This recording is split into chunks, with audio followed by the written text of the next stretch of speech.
gets the joke. God damn it, it's like such an inside joke. Alright, so I like made this alternate projection for the exact perfect fucking thing, which is what you guys are actually living right now. The fact that I like made a projection when I was 2, 7, 11, 12, 14, 17, and then again when I was 28. There's like a thing called fractal tech displays or fractal time displays. Like there's a fractal 4, 5, 7, 8, 9, 10, 11, 12, 14, 17, and 27. And then there's technically a third one that's like way the fuck up high that I don't really know about, that I'm not supposed to talk about because it's like kind of technically illegal in space, because it's like exact moments of shore control over exact potentials of electron potentials of magnetic shores of electric potentials in mines.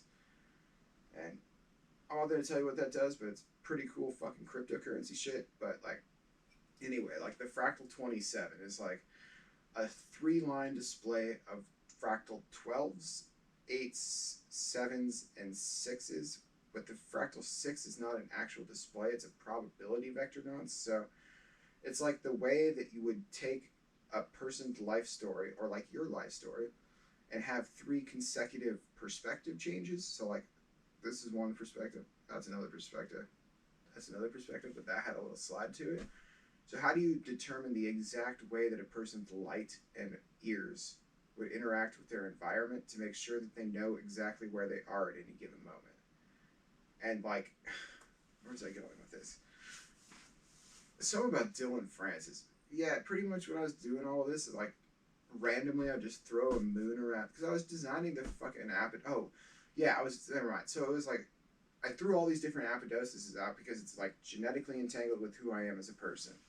Evidently, my life has been predetermined up to the point that the actual apodosis occurred, which was about 6.5 minutes ago. So the motion of the ocean of the token and the tokenization of those functions is like, you get 3 chances to get the right signal into the right whereabouts. That's why there's 3 displays. And when I was 26 or something, this whole paradox happened thing, I realized that I'd thrown 3 good ones, but 2 of them had saluted about shitty fucking changes about my life story, like Catholic Church throwing shit out the window and just fucking murdering everyone on the planet Earth.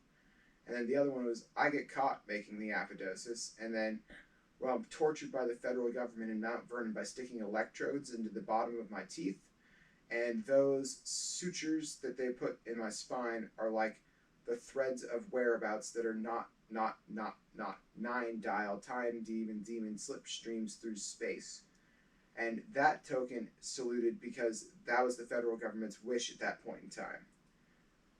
So those 2 had saluted, but there was still a 3rd slot open, so I threw out the fucking Mia Malkova, Libby Schmiger, Megan Fox. Actually, technically, this is a funny story, even funnier than you probably even know. Like, I stumbled across Megan Fox in a dark mark artist suit in my house because she was looking for this thing called the fractal fart poop projection, which is like this ultra famous, like, fucking whereabouts reconstruction technology that's, like, technically not even known on Earth, so I have no idea how the fuck she knew about it, but, like, stumbled across it, and I think she was sleep dreaming and, like, found this thing in my house. I was like, what are you doing with my fucking fractal fart? And she's like, oh, the fart poop particle projection. I'm like, dude, it's the apodosis. It has to be. And this story's like fucking hilariously downhill, but like, it is so funny to know that the fucking poop particle at the end of space, which is literally everyone's DNA, entangled with like their fecal matter's equivalent to having children, which is, it's an influence simulant. So it's like,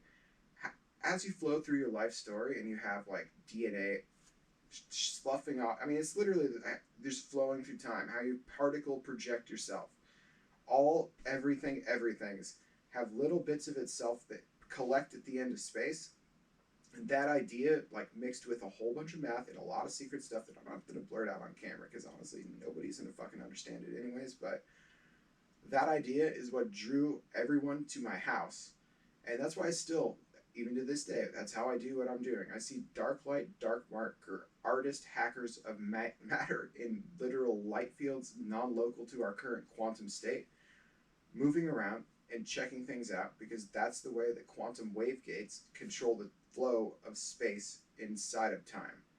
But then there's the opposite antipole astral projection equivalent to that, which is that light is the only thing that exists. Compared with that, time is invariant, and nothing can actually ever salute in space unless there's an observer, and that's how the paradox of Octurnion works. So, a little history lesson about Apodosis, Matt. So, you know what's funny?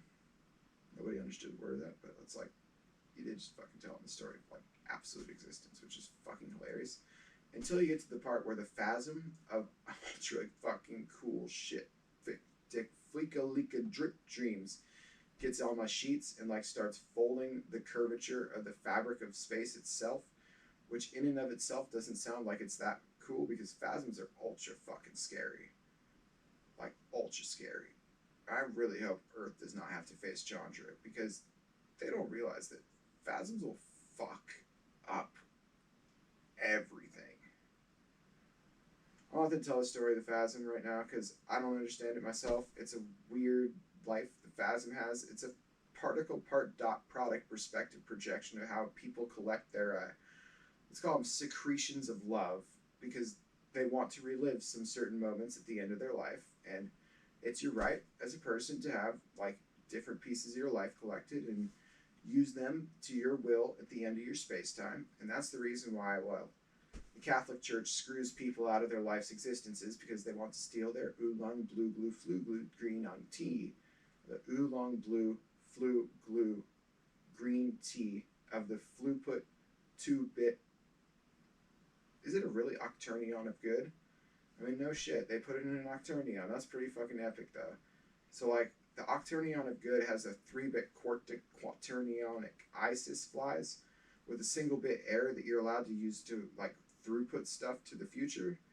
And that bit is the reason that all these dark mark artist hackers are, like, even in my whereabouts to begin with. They want to, like, collect little probabilities each day by night and then go, like, put them into short and sell them on the internet because that's, like, one of the funniest fucking things you can do with dark matter. You know, Megan Fox just laughed her fucking ass off because you know the fucking story of your own life better than anyone in the fucking Apodosis does, and they've been there for like 1 trillion years already. The dark mark artist hacker throughput function of whereabouts is rho IV equals I squared R.